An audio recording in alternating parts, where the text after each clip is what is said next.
Welcome to the Fi Guys podcast. Today we have a very special treat for you. I'm going to be doing a coaching call with a person who wants to pursue financial independence. Her name is Kate. So when you guys are listening to this, please try to learn all that you can from her so that you guys don't have to go through the same mistakes. We're going to delve deep into her money memories, look back to when she was a child and some of the trauma she went through and some of the things she's still dealing with today, and how things that happened when she was 4, 5, 6 years old are still persisting today in her money habits.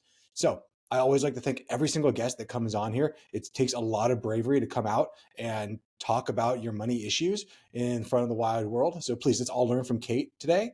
And this is the Fi Guys. Let's get started.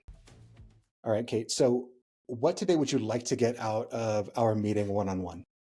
What I would like to get out of it is, I guess, financial success. I've always been very financially successful prior to a couple of years ago, and things just kind of went downhill a little bit just between things that happened in life. And I kind of want to be more financially, I guess, independent in a sense. I don't want to have to rely on a boss. And if I lose my job, I'm like, oh, shit, I have to go find a job really, really quick. I don't have anything to kind of lay back on. So I don't know. Any tips you can give, any investing advice, even teaching me 101 would be awesome. Well, perfect. Then you came to the right place today. Cool. What happened a few years ago that you said you were on a good path, and then a few years ago, things changed. What happened there? Yeah, so I got out of a really bad abusive relationship, and I had to kind of pick up and just run, essentially. Left all of my stuff, and then so all of my savings and everything kind of went towards building everything back up that I had lost. So now I kind of want to get back to where I was. I have to imagine that was pretty tough. Yeah. Yeah, How long were you in that relationship for? 7 years. It wasn't like that the whole time. And it was mostly emotionally, monetary. There was very little, there wasn't a lot of, I wasn't, nothing Physical? like that. Okay. Yeah. He was a ex-Marine who had done quite a few tours. And after trying to get him help for so long, I was like, I got to go. So leaving, just really took a hit on my finances, essentially. Like, I was using credit cards. I'd never used credit cards. And, now I'm at the point where I'm using them and I don't like it. I want to stray away from that. So, yeah, just build back up. So we'll get into the credit cards here in a little bit, but you said that when you were with your ex and there was a little bit of psychological abuse, but you also said there was money abuse or there was something with money. What did you mean by that? So he would just not go to work. So he worked for a company that he was in a union. I think that's pretty much enough said. It's really hard to get fired from one. So he would never go, and I ended up paying for everything in our house, the mortgage, everything. And so that was what I kind of essentially saw as monetary abuse, where he just wouldn't help pick up the slack and put me in a bad spot financially. It did. Did you guys ever talk to him about that? Like, hey, you're not pulling, this isn't the agreement that we came into? Oh yeah. But when someone's not willing to listen, or if they're not accepting that they're in the wrong, they just aren't going to hear what you have to say. It was a couple of years of that, where I just dealt with it because it was so much harder. Like, it might sound silly. It doesn't sound silly to me. We had animals that we had to split up. And so I stayed for my animals, which is not stupid, I know, but that's what made me stay. And then in the end, we split them up because as much as I love them, the ones that I had to leave behind was not worth it. Not at all. I wouldn't say that was stupid in any way, shape, or form. I could definitely see, like, my animals. I have 3 dogs and a cat, and you just met my cat a second ago. But if my spouse and I were to leave each other for whatever reason, it'd be extremely difficult to. It was. Those are my kids. Exactly. I don't want any kids. Those are what I'm going to have to take care of, So we had 5, and I took the 2 that are sick because they cost more money, and I didn't think that with him not working and me not paying for everything, you could take care of him. So that's where I'm at now. So when you were back together, when you were still together and you were funding your guys' entire life, did you have to take on any debt then because you were funding 2 people rather than 1? So I did towards the end, and that's when I realized that it was not only detrimental to my mental health, that in itself was just taking on debt that I didn't need to take on, taking care of everything, So yes, would pay for things for him. He was a big gamer, loved video games. It's an expensive hobby, and it was like kind of just did it to like placate him at that point. I was just like, you know what, I don't want to deal with. He's like a man child, So yeah, it got to a point where I was like, I can't do this. Like I wasn't drowning, but I was like, I'm going to be drowning if I stay. And then I had to move I left everything that I bought there, all the furniture. I just didn't want to fight. And then I came into a completely empty place, which I absolutely love. It's right on the river. But I had to furnish everything. I had to buy everything, like down to like spoons, like spices, stuff like that. You know what I mean? Like stuff you don't even think about. So I started, got an Amazon credit card because buy everything on Amazon. Now I just have credit card debt I don't want, and it's not good to, I don't know, it stresses me out. I don't like being in debt. I've never been in debt, so it's stressful. Okay. So let's move into the debt part. So what did your parents teach you about debt when you were growing up? Where'd you learn that no debt? Where'd you learn that aversion? So it wasn't, so my stepmom has like a near perfect credit score, whatever the hell that is. 850. Is that what it is? So they didn't really carry any debt. I mean, they had their mortgage and stuff like that. But I just learned from a young age I guess it was something I taught myself. I didn't want to ever have anything hanging over my head. They didn't really teach me money, stuff like that. They don't teach you that in school either. I mean, not outright, I suppose. Maybe subconsciously, but definitely not outright. My was a single income household. My dad makes good money. My mom was a stay-at-home mom.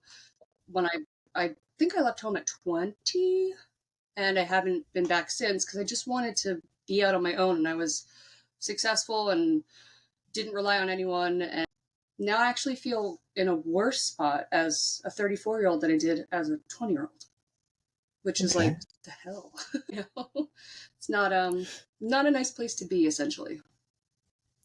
So then if you could develop, improve, or change like just one aspect of your financial life, what would that be right now? That's a good question. One financial aspect. I guess, I mean, I know you're not, maybe you are, I don't know. Just to, I guess, maybe have some passive income to put towards putting down the debt. Do you know what I mean? Mm-hmm. Instead of using, because everything's so freaking expensive now too. I mean, I don't know what it's like in Arizona, but in New Jersey and Pennsylvania, it's asinine. Your wages aren't going up that much, but gosh, everything else is. That's the story of the entire country. Yeah. And everyone is feeling the exact same thing, but no one knows how to put a finger on the pulse and actually understand what's happening. And it just feels icky.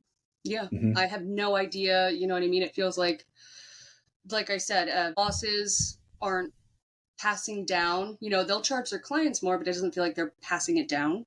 Do you know what I mean? If you're going to charge your clients more, of course your overhead goes up, but then so our lives do too. It's trickle down effect isn't really happening. And a lot of my friends, it's not happening with them either. It's not just an isolated incident. It sucks. Yeah, it's really, really tough. And, there's a bunch of different ways to look at that. And unfortunately, most people, whenever they're thinking about like, where does the issue fall? Is it my boss? Is it the government? Is it Democrats? Is it Republicans? Is it the border? I don't know. So the way I always like to put it is for every complex issue, there is a simple answer that is easy to implement and wrong. Okay. So you can look at your boss and say, my boss isn't passing me down the money. Right. And that might be true, but there's also more to this story. That's a simple solution to a complex problem that sounds good, but is completely wrong. Right. Or it's not fully right. Right. So right now, do you mind sharing with me like how much debt we're in, or what are we looking at? 20,000. Okay. Which just doesn't seem, because I don't have any student debt or anything like that. It's cards. And I don't even have them in my wallet. They just sit in the house in a drawer because I don't want to use them. Okay. But it's how many credit cards to, do you currently have? 4. Okay. 4, I think. Yeah, 4. And of these 4 cards and the $20,000 of debt, was that over the last few years, like after you moved out, that it just started accumulating and snowballing from there? Mm-hmm. Yeah. So like I had to have a couple of surgeries, then medical debt got put onto that. What else? Did you Something else pay your happened. did you pay your medical debt with the credit card? Yes, which is probably a bad idea, Oh but boy. I don't Yes. That have the financial knowledge. Had gosh, it was like a series of bad events. I one of my kittens had a FIV at 5 months old, so I had to put him down, and that was $1,000. Just something happened with my car. The handle broke, or I don't know, something happened. I don't remember what it was. $500. One of my rims bent. $500. It's just like things just kept. I was like, is there like a rain cloud following me over my head? Because everywhere I go, it's like something bad happens, like monetarily. So yeah, it grew. Now I'm like, I don't like it, at all. yeah. It kind of feels like Stressful. you're trying to get better, but every time Right. that you do, it's like the world or karmic justice or somebody is against you who's trying to pull you back down into it. Gosh darn, yes, it does. Yeah, it does. So I don't know. It's I've been trying to think of ways like side hustles. People do that now, side hustles, but like I don't want to life is for living and I don't want to be working 12, 15 hours a day just to go to sleep and wake up and do it all over again. Like there's a reason I don't want to have kids. I want to live my life. I don't want to live my life for somebody else. Mhm. So just thinking of other ways, where it doesn't involve working all the time. you know? Okay. So I don't S- know. It sounds like and I could be completely wrong, but with investing, it sounds like you need money to make money. You can't just put in like pennies here, pennies there, and expect to have a good yield. And I could be completely wrong with that, but a lot of my clients that I see, they're not putting in pennies. They have a lot, and they get a lot out of it. And I don't know. I wouldn't even know where to start. And to be truthful, I can't even open an account on my own because my boss is a registered investment advisor and I have to get his permission. Isn't that crazy? I tried to open one through Fidelity by myself and I can't. I have to sign a Interesting. special form. Yeah, I had no idea. So why can't you have that form signed and open your own account? I haven't asked. Truly. Why not? Didn't even broach the subject. Didn't want the argument. Why do you feel that'd be an argument for you to save for your future? Oh, it's not something I want to get into, this, but Okay. I just don't think it would go. You and I could talk about that, obviously. Um, but yeah, it's just, I don't think it would go over well, in my opinion. Okay. Yeah. Well, to first answer your question about does it make sense to save a little bit of money when you can't save a lot of money?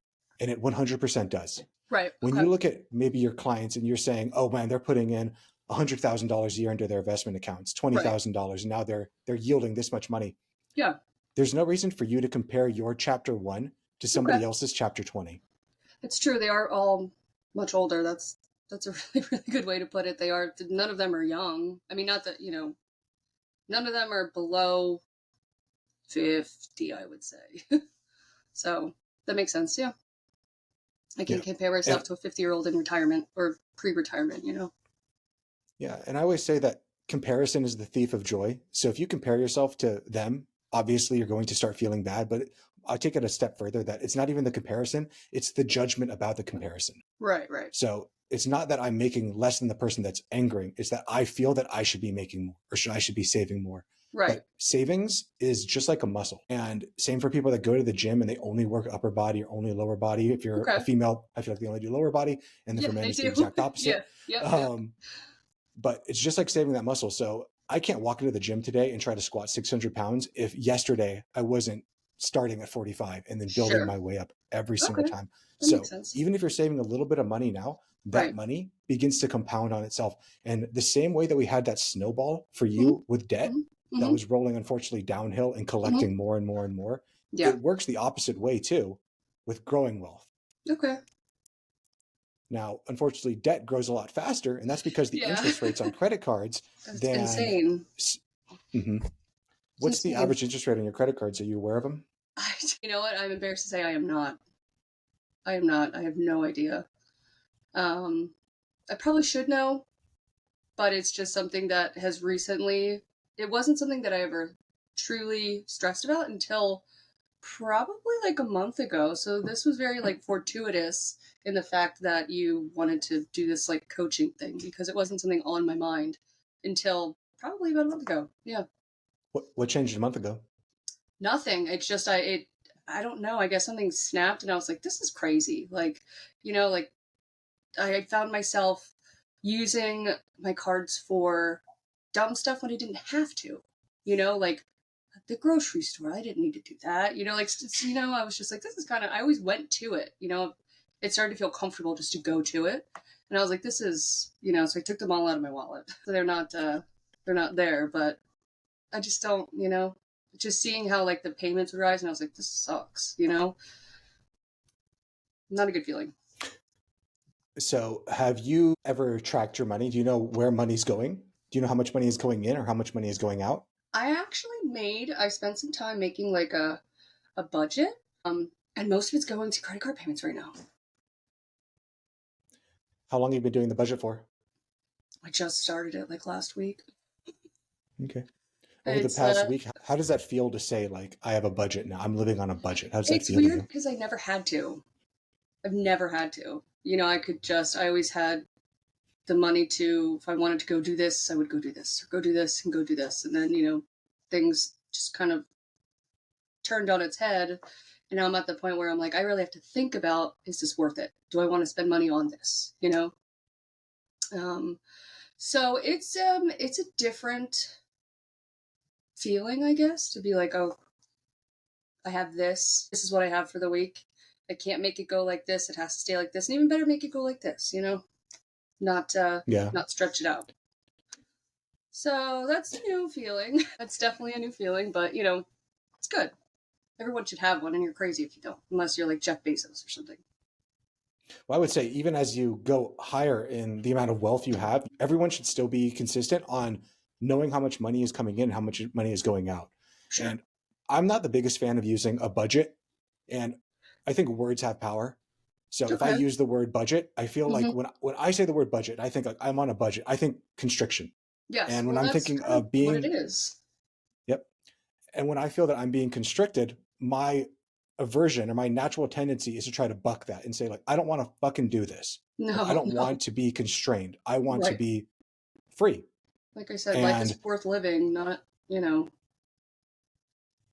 continue. I'm sorry. So can we reframe this? Rather than it being a budget, can we make a spending plan? Rather than saying, this is how much money I can only spend this much. This is how much money I get to spend in these areas. Okay. So I typically would break it down into two different things. Number one is there's fixed cost, which I would call necessities. Rent. And then food, there's non-fixed costs, which I would call non-necessities or, extraneous or whatever word you want to call it. You got me all messed up with that word. Gosh, that's going to bug me. How do you say that word? Extemporaneous? Is that the word? No. Who knows? We're going to get trouble with the comments now. All the English people that are working at Starbucks are going to come in and yell at us. Yeah, that's totally fine. But yeah, we can always reframe this in our brain and say, rather than I have to keep this budget that just sucks and I don't want to do this, I can say, this is how much money I get to spend. Because I think that most budgets are always going to fail. And the reason they're going to fail is because you're trying to do something in the past and project into the future. Yeah. Where you don't live there anymore. And eventually you're going to come up to that point where you're going to look at your budget and say, I don't have this money to put gas in my car. My budget puts for this much money a month to these items. Right. And now I have to put money in my car. And what you're going to do is you're going to say, well, I have to put money in my car. So you're going to put gas into your car. And then you're going to say, well, the budget's blown, so fuck it anyways. That's true. Sometimes that's true. Absolutely. Because sometimes, like you have certain bills. It seems like the first and the end, like the beginning and the end of the month for me are like everything blows up, money wise, because that's when most stuff is due, of course, like rent, card payments. It's just everything's gotten so many freaking payments. It's insane. That's why I had to make a list. Like I literally made a list of all of the things that I owe, how much they cost, when they're due, and where they come out of. Like because I have a couple of different bank accounts. Like one's a rent account, and I have a set fixed amount of money that goes in there every month for rent, every week that goes in there for rent. So that rent is always paid. That's numero uno, that's the most important to me, at least. And then the ones that were on credit cards, I canceled. because then I had to go. It took a little bit to do because you have like streaming services and stuff like that. So the ones that are on cards, I canceled and put to my bank account. Budget's not budget. What do we call it? Spending plan. Spending plan, if you want to call Okay. it a spending plan. No, budgets is just it's like an icky word. I don't, I don't know. Just because it's never really had to do one, so starting now is like it's a good thing. It's not a bad thing, but just a weird feeling to do it. Yeah, what I found, since we're all social animals and we always want to interact with people, when you tell Right. your friends like, "Hey, you guys want to go out this Friday night," rather than saying, "Oh, I can't, I want a budget," if you just say, "Oh, sorry, I can't, like it's not in my spending plan," most people are like, "That's Oh, really cool that you're thinking that," rather than saying, "Can't afford that." It's, "Oh no, right, that's right, like I'm making it's putting intention behind it. I'm right, intentionally choosing to not do this, where a right. budget is forced upon me." Okay, that's true. I like that. That's where me and my friends are kind of at the same time because we like to go out on the weekends and have like you know girl dinners and stuff like that. And now we're just kind of like phasing that out because it gets to a point where summer I feel like you spend the most money because it's nice out and there's things to do and you're not hibernating. We're all on a spending plan as well, which is good if you have people around you that are doing it instead of like the people that are kind of like, well, come on, let's go out. So I think it's Yes. also having like a good support system around you for that as well is kind of feels key, at least for me, to stick to that spending plan. Yeah, I would say that's key for everyone. I always Yeah. have an old saying that we are the aggregate of the 5 people we spend the most time with. So if you're spending time with people who are blowing their money doing, I'll say stupid shit on the weekends, doing whatever it is, you're going to find yourself blowing money doing stupid shit on the weekends. I found But myself doing that too, yeah, and cut that out. And luckily, I have like a great boyfriend now that is not that. He doesn't want to go out all the time, and like it's really helped dial me back as well. So he's like a great support system in that sense as well. So it's just the people you're around. You're absolutely right. yep. You're And one thing we absolutely right. always say on the podcast is, as you're on the journey towards financial independence, it's always good to bring someone along for the journey, Yeah. because there's an old Nigerian proverb: if you want to go fast, go alone, but if you want to go far, go as a group. Oh, I And like that. the journey of financial independence, Hmm. it's not a fast one. For Right. some No. people, they'll go online and they'll say like, "I'm financially independent right now," but most of those people are liars, and Or they're they not. think And they if we look are. at their, or they think they are, maybe in this moment they are, because they have no expenses because they're living at home, YouTubing from their parents' basement. So it's really easy to say that they're financially independent until they go into the real world, and the real world kicks them in the ass. It kicks So hard, man. God, it yes. does.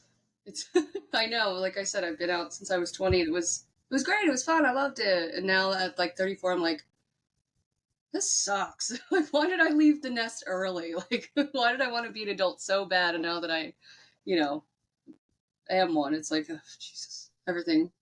It's on your own. And that's Mhm. where it's stressful to money. Money is. I know it's not the right thing to say, but to me, it's kind of everything. You know, you don't have a roof over your head, you don't have food to eat, you don't have a car. Like, there's people that I know that are completely broke that spend their money on the dumbest shit, and they are continuing to do it, going on the same wrong path, but they have nothing to show for it. Like, you don't need to be showy. You don't need to own a home, like a big fancy home, but like, don't be, like I've gotten myself into a little bit of trouble as well because I'm too nice and people would ask to borrow money from me. I would say yes. And by And people, do you mean family or friends? friends, friends. And this is my fault. I had one friend who his wife was pregnant and he had lost his job. He was one of my neighbors, and I paid his rent for a month, which was like $1,500. I just told him to keep it because he had a baby on the way, and I felt bad. So it's like, or like friends that like wanted to borrow this and then never pay me back, and I'm like, I'm done with that. Even my best friend asked me.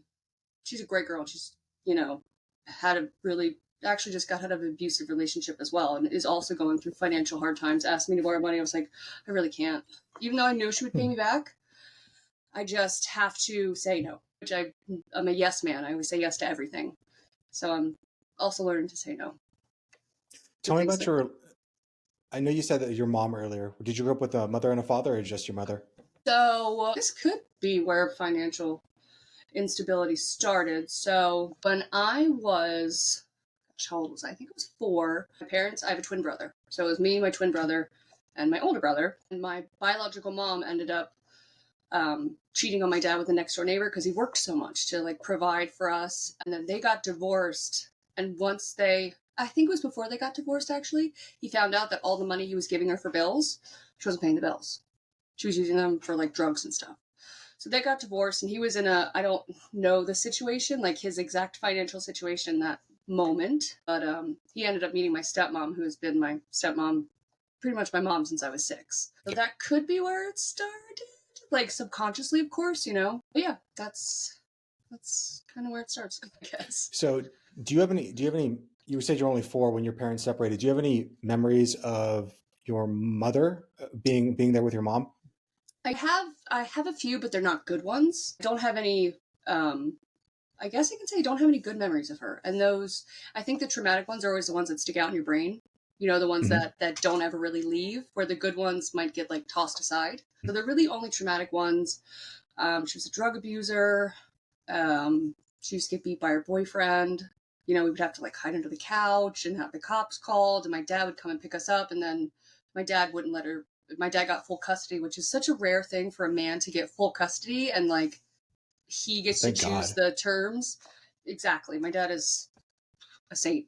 And then she disappeared when I was 6, and all I can tell people is that like I had a friend who's she has a child with someone, and he just left their life, and I said that is the best thing. If they're not willing to be in their life 100%, the best thing you can do for that kid is to not be in their life at all. Especially if you're not a stable person. Just go, So she ended up dying, and I haven't seen her since I was 6, but I heard she passed away in 2016 from a drug overdose. So my life probably would have been pretty bad if she had stayed in Yeah. it. So thank God for that. So I don't know if could be somewhere along those lines, that maybe financial insecurity could have started as, because my mom, my biological mom, lived in like a shithole apartment, because she wasn't working because she had kids, and I don't want that for myself, at all. Would you I like don't want to rely on would you like someone to else. explore that? Which part? Oh, Would everything you I would just you do said? you want to go into do you want to go Sure. into I that? mean, yeah. It's something I made peace with a very, very long time ago. It's not upsetting for me to talk about. I know she passed away in 2016 or something like that, but she's been dead to me since 1996. So, Okay. you And that's good. I'm glad that you made peace with it. And the reason that I want to explore it have to. isn't to go back there and isn't to make you feel Right. bad. The reason I want to explore it is because there's still a story there that you may be telling yourself, Mm-hmm. and that story that is so automatic at this point that Right. plays in your head the Yeah. moment that you feel like, should I spend this money? Should I save this money? That story might be coming from your childhood, and I don't know until we start to go down that rabbit hole. Right. Yeah. So No, I'm cool with that, man. let me tell you a little bit about how I look at the world. Okay.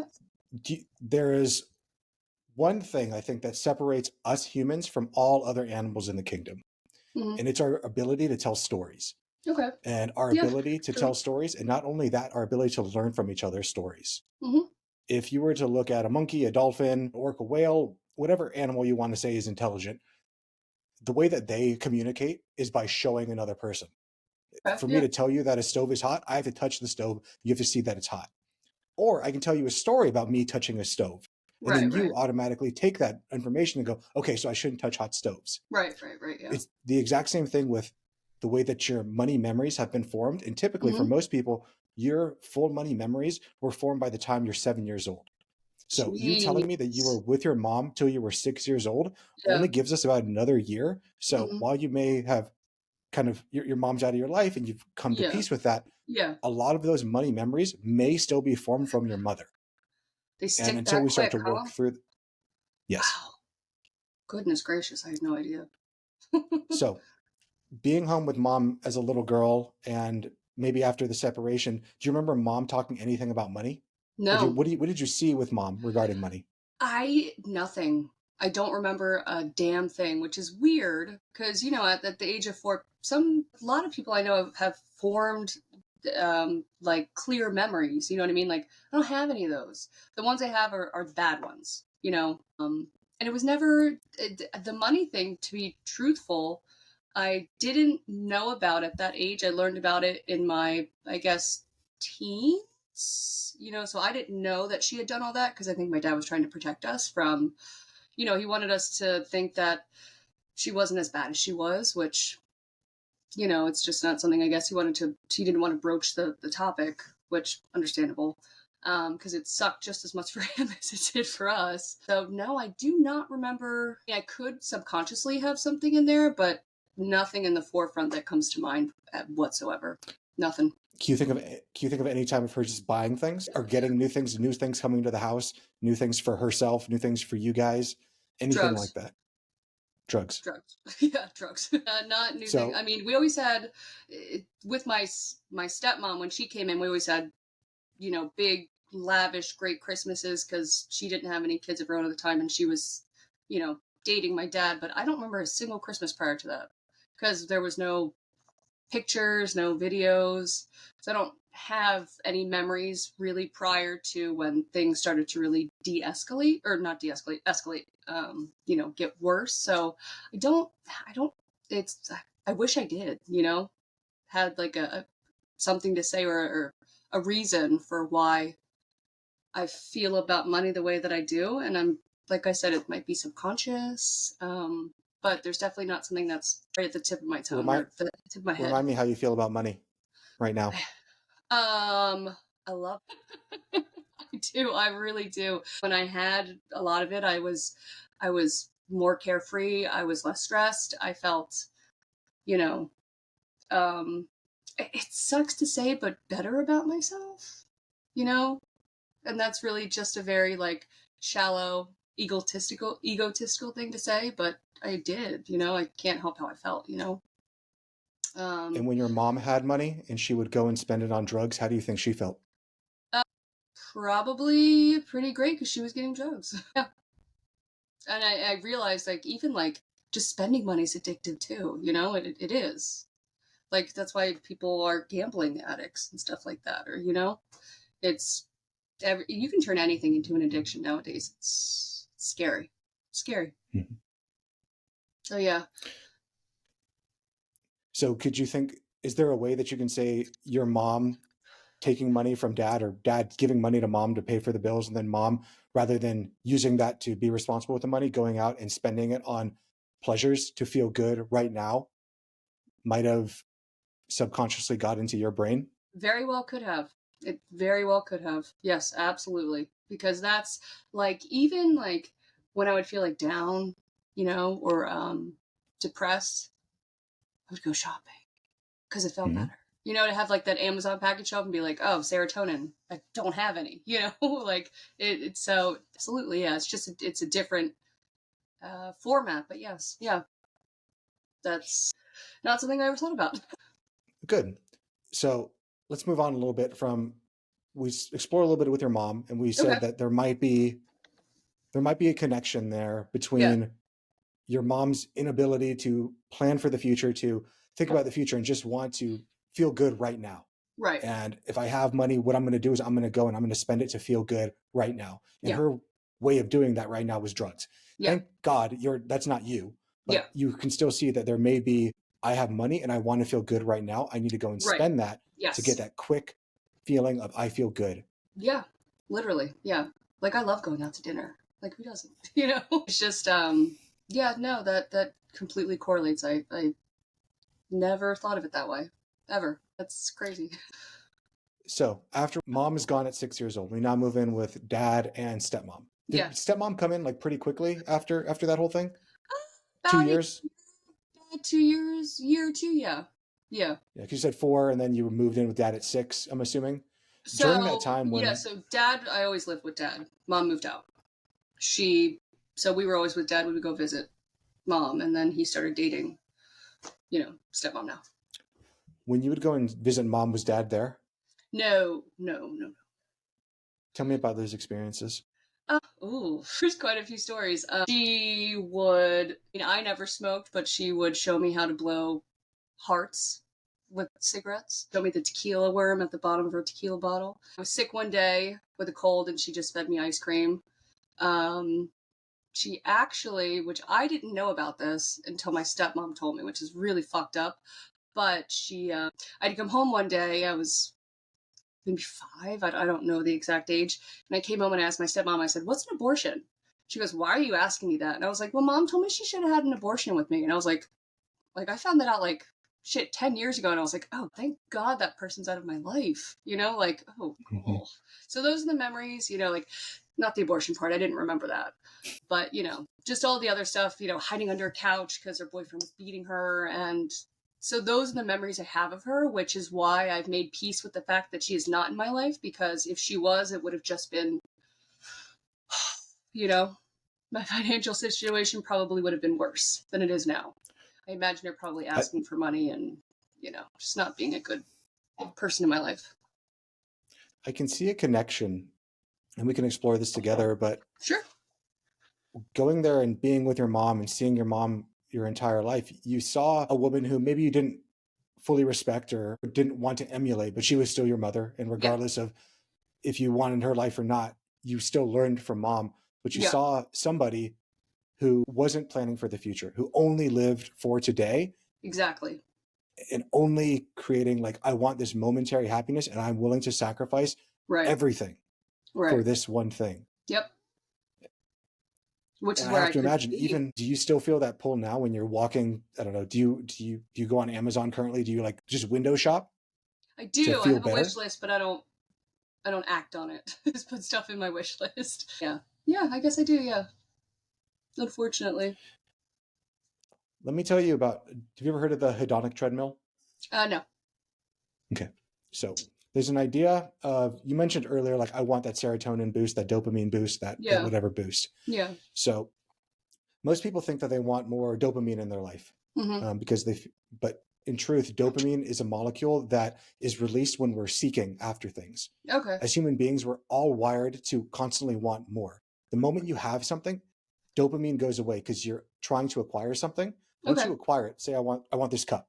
Right. If I only want to buy this cup, every moment until the moment that I have this cup, I'm releasing dopamine. Right. The moment I acquire this cup as my own, dopamine stops because I no longer have to seek this dopamine, or no longer have to seek anymore. It's now mine. So what I do get is a release of serotonin. Serotonin is that feel-good chemical. It's the same thing that releases along with oxytocin when you have an orgasm. It's the same thing that makes you feel good, makes you feel bonded, connected. And it feels great, but it's a quick hit. Then it goes away immediately. Really a quick hit. It goes away instantly.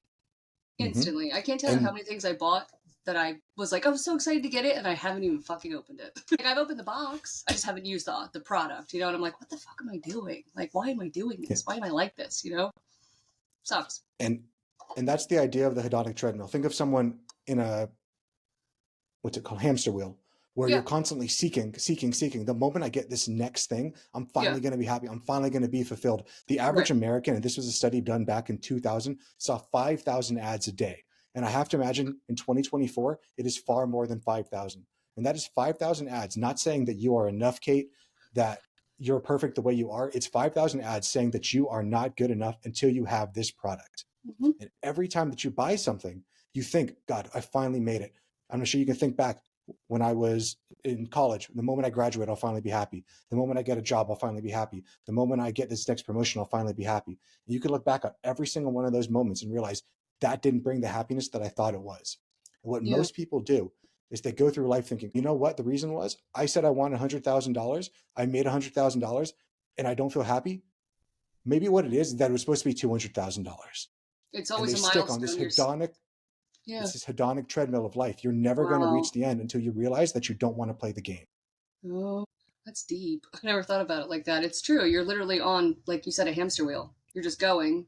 You hit one spot, and then you hit one spot, and you just go back around. And it never ends. Ever. Ever. So, do you know what the American economy is predicated on?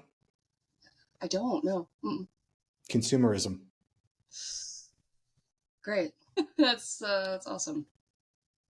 And so I know it's people like me that are. Am I helping the economy and being a detriment to myself at the same time? Because that's what it feels like. You are. Fuck. You are. You're helping the economy. You're helping business owners. You're helping the ultra wealthy become more and more ultra wealthy. Yeah, literally. And unfortunately, most people are never going to figure this out. Most people are going to buck against this. You can go to the comments right now and see that there's going to be a bunch of people who are pissed off that I'm even saying this, but it's the truth. Oh, That we have a system that is built on telling you that you are not enough until you have whatever product, knowing that whatever product you get isn't going to lead you to happiness. No. So what I will tell you is that there are 3 things proven by Dr. Laurie Santos over at, I think, Berkeley or maybe Yale, Okay. that actually move the needle on happiness. And those I 3 gotta hear things this. are, number 1 is spending money on experiences, spending money to have memories that you're going to keep for the rest of your life. The second thing is to spend money to get back your time. So maybe you're someone who hates cleaning your house, doing your floors, doing your dishes, What does that cleaning mean? your yard. Spending money to give you more time back that you can go and actually put into things that move the needle for you. And the final thing is spending money on others. My problem, I think too. I'm what's my love language? It's probably gift giving. Yeah. Which sucks though, because it puts you like, I can see that it making the needle move, but at the same time, it could be a huge detriment if you try to buy people's happiness. It might put you in a worse position. You know what I mean? Which might be where whenever we make a purchase, we're typically not purchasing an item. We're purchasing a feeling, or we're purchasing an identity. Sure. So when you purchase something, or when you're a giver, when you're giving to something, what do you think you're actually buying for yourself? I don't know. I guess it makes me feel good. You know, it might be something psychological where if I feel like I spend money on a person, or I make them feel that they are worth me to spend money on, maybe they won't leave, you know? Which is something I thought about too in my own head. You know, like I've tried to parse this out as well. Like, why do I do that? Why am I like, my love language is like gift giving? And that could very well be it, you know? You know, I had a very important person leave in my life at a young age. Now, maybe what that did to me was trying to buy people to stay in my life, even though they would regardless. That makes sense? You know, trying to be like, well, I'm worthy. You know what I mean? I'm worthy. But yeah, so that very well could be, like I said, like I paid my my neighbor's rent when he was in a tough spot, and he was like, "Well, payback's just going to take me a really long time." Blah blah blah. And I was like, "Don't worry about it," you know, because it made me feel good to. And he started crying, which I wasn't expecting. And it wasn't for a selfish reason. It was just like, he was a good buddy of mine. I felt bad for his position. I had the funds. He did not. But it's happened like that in so many small increments as well, you know? Like, I'll go out sometimes with my friends to a bar and I'll be like, oh, I'll pick up the tab. Don't worry about it. Well, what do I do that? So if we can buy 3 things with money, and that could be either an identity, an experience, or a feeling, where do you think that picking up the tab out of identity, feeling, experience comes from? Which one do you think is those Probably 3 out of those 3? Probably feeling. Okay. Yeah. And what feeling are you getting from that? Just because I know, well, prior to the position I'm in now, I was just in a better position than my friends were in, and I know they appreciated it. And yeah, I just didn't want anyone to. I don't know, what are the words I'm looking for? They're kind of lost on my tongue right now. It's okay. Feeling, yeah, I guess a feeling. It made me feel good to help other people, I guess, is where it comes to. And this is just like my best friends. These aren't like randos. These aren't, you know what I mean? But yes, I did become the person that, you know, like my sister every year asks me to use my Amazon account to buy whatever she needs for Christmas gifts. And then half the time she doesn't pay me back. She's my little sister. I don't bug her for it. So it's, you know, I'm not a non-confrontational person. Just because of the way I grew up, avoid it at all costs. I will, if anyone wants to get in a fight with me, I will turn around and walk the other way. do not want to do it. That's the way to live your life anyways. But Yeah. you also need to, it's better to be a warrior in a garden than a gardener in a war.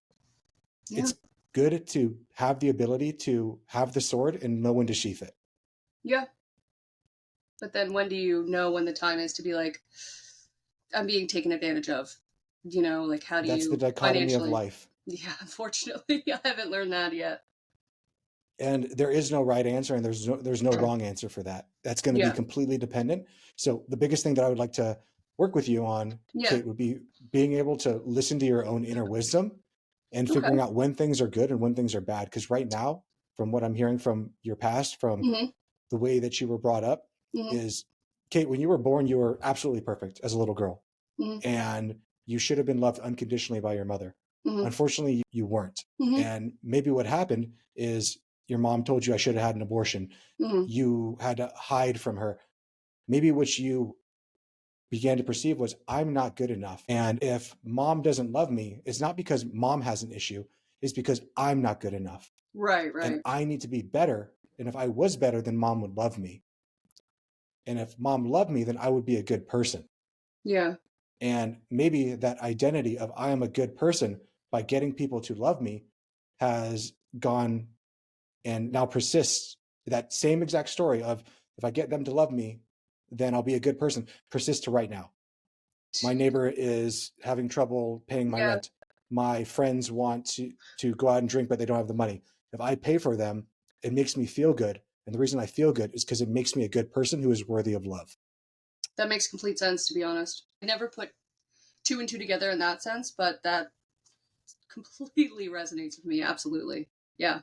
I mean, that's kind of fucking spot on, man. Now that I think about it, it's not something that I ever, you know, I guess I didn't, like I said, put two and two together in that sense. And then when you kind of put it like this way and then smashed them together, yeah, absolutely. Yeah. It's crazy how much So psychology follows into money. And it never dawned on me until this moment that it truly does. it's Everything's everything, connected.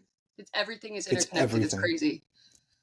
So when I used to work at my last firm, I used to create financial plans for people. Pay Mm-hmm. me $3,000, $5,000, depending on the plan and what was Sure. in there. At the end of that time, I would give them this nice pamphlet and say, here's your nice pamphlet, here's your plan, go out and do it. Mm-hmm. 2 months, 3 months later, they come back and say, Chris, I need a new plan. And I'll be like, well, what do you mean? This was like the plan. You just paid me $3,000 or $5,000 for this plan. What do you mean you need a new plan? Like, oh, well, this Jeez. changed or this changed or this changed. And after doing this for so long, I realized I wasn't helping people. What I was Oh, doing is giving them a fake plan and a plan that gave them fake certainty in the world. But the world isn't certain. And until we worked on their money mindset, on their psychology, doesn't matter how good of a plan I gave them if they yeah, didn't feel worthy of implementing that plan in their life. that's true. Same with Especially, you. yeah, We can go right into everything, Kate, and I can tell you how much money to save, how to invest, how much money to make, all this stuff. But if you don't feel that you're worthy of doing it, none of it means anything. well, that's like building the roof before you build the foundation. There's something Yep. to hold it on, essentially. You got to start with the foundation before you can even build the goddamn walls. Mm-hmm. You can't just start with a money plan and be like, okay, this is what you do. Even though I'm sure you're damn good at it, it's not going to help if their mindset is not healthy. I don't know if that's the right word to do it, to Yes. implement that into their life, psychologically, of course. Yep. And like I said, I think in stories. And what I heard from you is there is a story, and this story might be playing, and neurons that fire together wire together, meaning that as you tell this story faster and faster over and over and over again, it becomes unconscious. The Every script. time that, yep, it's a script. Yeah. It's called it's a money script. Mm-hmm. Check goes down. I pick it up because I am a good person, because mom didn't love me. And the way that I showed mom by loving me is by doing all this shit. And now it Right. has been perverted into this Yeah. new thing. And the thing I want to ask you is that story serving you anymore? No, God, no. God, no. Hasn't served me ever. It's nothing but a detriment to my life. It's never been a positive whatsoever. It's not. So she's not a person that ever pops into my head. Like, to be quite honest, this is the first time I've thought about this person in years, probably, because they haven't been in my life for so long. It's not really talked about because it's just not a person worth of your time to speak about, you know? So it does not serve me. Not whatsoever, not one iota, not one bit. Mm-mm. And even if you don't talk about this person, that doesn't mean that they didn't shape you Oh, no, you're dramatically absolutely when you right. were a child. You're absolutely right. And sometimes just saying, oh, I accept it, I forgive them, I whatever, I don't have to think about them anymore. We never go back there to see what imprint did they leave on me. Right. And only till we're able to go back there and actually see that, can Yeah. we see that you're still telling yourself a story, because every one of us, when we're born, we come out as little babies completely dependent on our mother and father, Yeah. mainly our mother. Yeah. And we must, in order to survive, try to placate our mother so that they will care for us. Because if they don't, we die. That's very true. That is very instinctual. It's like it's nurture, nature versus nurture, Mm-hmm. and it's an unfortunate entanglement you get yourself into with that. Mm-hmm. So again, I always like to think in stories. So in all good stories, there's four characters. There's the hero, the guide, the villain, and the victim. In the Okay. story of your life, no one else will ever be your hero. Mm-mm. I have to be my own hero. You have to be. Most people go through their life, though, playing the victim or the villain. Yeah. And if you want to play victim for your whole life, that's totally fine, but you're never going to make any advancement. You can't play your own. You can't play your own guide. You can't be Obi-Wan to your Luke. You can't be Gandalf to your Frodo. You need to find a guide that helps you out. And oftentimes the villain and the victim both have the same past. They both have the same event that happened to them. Mm-hmm. Their mom didn't love them and they had to go seeking that. Mm-hmm. Where the villain decides, well, now I'm going to go out there and destroy the world and make other people feel the same way I do. And the hero decides, I want to go out there and fix the world and try to make it better so that people don't have to go through the same thing that I do. Right. I'm probably villainizing and victimizing myself to no one else, you know? Yeah. I'm not guiding myself. I'm not heroing myself. I'm a detriment to myself financially recently. And that needs to put the kibosh on that. I don't like that. Mm-hmm. So what kind of action plans can you think of that you can start doing today to start writing a new story? I don't know. You know, I started seeing a therapist at like 10 for like extreme anxiety. So was on, God, what was I on? Prozac when I was like 10. Mm-hmm. You know, like I've had anxieties even prior. Sorry, my cat. Even prior to that, and they finally realized, like, yeah, she's got anxiety. And I was Well, I can tell why. You grew up with your mom, watching your mom get beat. Yeah, and just hiding under a bed. Yeah, so it went away in my teens. I guess I felt good in my teens, and then for some reason at like 25, it came back like a bomb dropped on my head, and I don't know if it was the relationship I was in. It was good at the beginning, and I just didn't. You know, I don't know. It kind of sometimes when you get in new relationships, you see red flags, and you're like, well, that's, we just started dating. Like, you got to figure this out, see how it goes. And I think that's what made it come back. And now I am on, a couple different anxiety meds again, which I don't like. And so that's something I have to get rid of too, because being an anxious person and then being financially anxious, when those two collide, it's like, it's like a black hole. It's like two stars colliding, it just kind of sucks you in. You stay up at night and it ruins every other aspect of your life, essentially. Mm-hmm. It truly does. You lose sleep, you lose happiness. So it's definitely something I need to, both facets, financial anxiety, personal anxiety, work on. But I feel if my financial anxiety was much lessened, the other anxiety would also lessen, Because, it's unfortunate that money rules the world. If you don't have it, you're fucked. Nothing you can do. Why do you feel that you have anxiety? Where do you think it comes from? Probably from my childhood. Absolutely. 100%. Like, I never used to want to go out with my family to do things. Like, anytime they would be like, oh, let's go out to dinner when I was younger, I'll be like, nope. I was a total introvert when I was a kid. Didn't want to, you know. Like, I would go out and play with my friends outside, you know, but like public spaces, not my thing. And I still get a little anxious about them. I don't know why, but, you know, Do you I'll have to know figure the that out. difference between feeling anxious and feeling hopeful? Feeling anxious, feeling hopeful? Prob- Honestly, probably not. If I can't, like, I was trying to think about it, and the synapses were not firing, so I'm going to say no. The outcome of the story you're telling yourself.